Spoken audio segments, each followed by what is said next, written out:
Hello everyone, my name is Himasri. Welcome to my project demonstration. Today I am going to present my project called AI Chatbot. So ఈ ప్రాజెక్ట్లో ఏం develop చేశానంటే use చేసి develop చేశానంటే Python, HTML, CSS, JavaScript, SQLite database and Groq AI API. So ఈ project యొక్క goal ఏంటంటే create చేయడం, లైక్ ఒక AI పవర్డ్ చాట్బోర్డ్ని క్రియేట్ చేసి ఏంటంటే అందులో ఏం చేస్తుంది అంటే యూజర్ అడిగే క్వశ్చన్కి అది ఆన్సర్ చేస్తుంది. లైక్ ఇది ఒక సిమిలర్ టు ChatGPT లాగా అనమాట. ఇది ఏం చేస్తుంది అంటే కన్వర్జేషన్స్ని సేవ్ చేసుకుంటుంది, అలాగే ఫైల్స్ అప్లోడ్ చేయడానికి సపోర్ట్ చేస్తుంది, ఒక క్లీన్ యూజర్ ఫ్రెండ్లీ ఇంటర్ఫిరెన్స్ అనేది ప్రొవైడ్ చేస్తుంది అనమాట. So now let me explain my project step by step. AI chatbot అనేది ఏంటంటే ఇప్పుడు యూజర్స్ని కమ్యూనికేట్ చేయడానికి యూజ్ చేస్తాం. దేంతో? AI అసిస్టెంట్తో, అంటే ఆర్టిఫిషియల్ ఇంటెలిజెన్స్ అసిస్టెంట్తో కమ్యూనికేట్ చేయడానికి యూజ్ చేస్తాం. ఇది ఏంటంటే క్వశ్చన్స్ ఎంటర్ చేయడం. అయితే ఆ చాట్బోట్ అనేది ఏం చేస్తుందంటే ఎప్పుడైతే మనం క్వశ్చన్స్ అనేవి ఎంటర్ చేసామో అది గార్క్ AI APIకి ఇస్తుంది. అది ఏం చేస్తుందంటే AI ప్రాసెస్ చేసి ఆ రిక్వెస్ట్ని యాక్సెస్ చేసి రెస్పాన్స్ అనేది జనరేట్ చేస్తుంది. సో అప్పుడు ఏమవుద్దంటే మనకి రెస్పాన్స్ అనేది స్క్రీన్ మీద వితిన్ ఫ్యూ సెకండ్స్లో మనకి డిస్ప్లే అవుతుంది. సో దీని యొక్క అడ్వాంటేజ్ ఏంటంటే ఇది చాట్ హిస్టరీని స్టోర్ చేసుకుని ఈజీగా యూజర్స్కి ప్రీవియస్ కన్వర్జేషన్ని కంటిన్యూ చేస్తుంది అనమాట.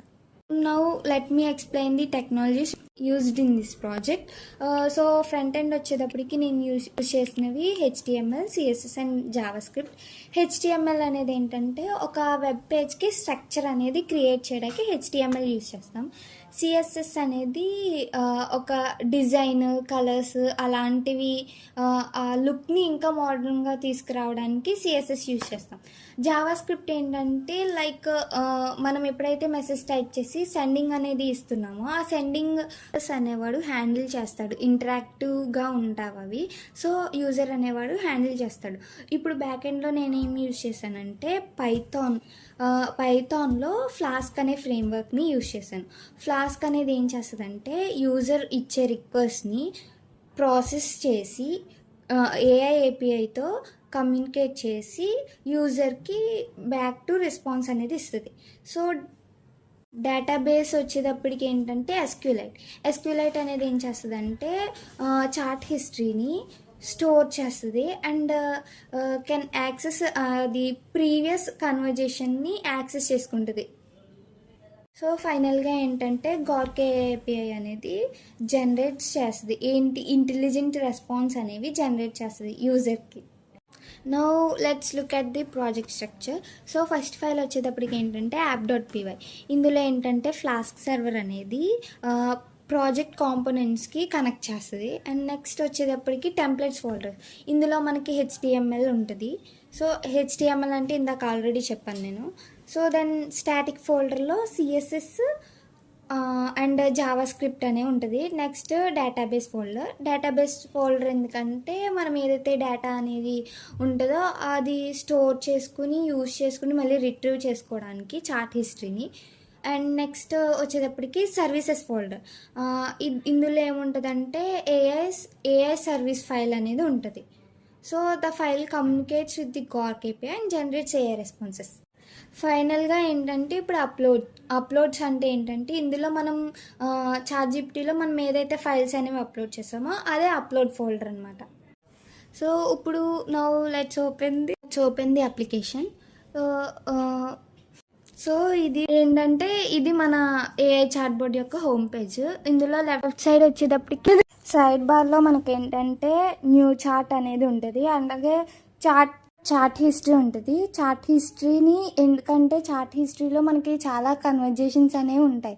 సో ఆ కన్వర్జేషన్స్ అన్నీ మళ్ళీ స్క్రోల్ డౌన్ చేసుకుంటూ మనం వెతుక్కోలేం కాబట్టి సర్చ్ బార్ అనేది పెట్టాను. సర్చ్ బార్ పెట్టడం వల్ల ఏంటంటే మనం ఏదైతే కన్వర్జేషన్ చేసామో ఆ కన్వర్జేషన్తో మనకి టైటిల్ అనేది వస్తుంది కదా చాట్ హిస్టరీలో. ఆ టైటిల్తో మనం సర్చ్ బార్లో సెర్చ్ చేసినప్పుడు చార్ట్ అనేది ఓపెన్ అవుతుంది. అండ్ డౌన్లో మనకి సెట్టింగ్స్ అనేవి ఉంటాయి. సెట్టింగ్స్లో వచ్చేటప్పటికి నేను dark mode and light mode పెట్టాను. సో ఇప్పుడు ఏదైనా క్వశ్చన్ టైప్ చేద్దాము. What is Java? Here is the response. Future improvements వచ్చేటప్పటికి నేను ఫర్దర్గా కొన్ని ఇంప్రూవ్మెంట్స్ అనేవి చేయాలను. యూట్యూబ్ లింక్స్ అనేవి ప్రొవైడ్ చేయడం కానీ, కోడ్ అనేది ప్రొవైడ్ చేయడం కానీ, వాయిస్ ఇన్పుట్ ఇస్తే వాయిస్ అవుట్పుట్ వచ్చేలాగా, ఇమేజ్ జనరేషన్ కానీ ఇలాగా చేయడం వల్ల ఏంటంటే ఆ చాట్ బోర్డ్ అనేది ఇంకా యూజర్ ఫ్రెండ్లీగా ఉంటుంది అనమాట. ఫైనల్గా ఏంటంటే ఏఐ చాట్ బోర్డ్ ప్రాజెక్ట్ అనేది ఏం చేస్తుందంటే ఆర్టిఫిషియల్ ఇంటెలిజెన్స్ని integrate into a web application. Thank you for watching my project presentation.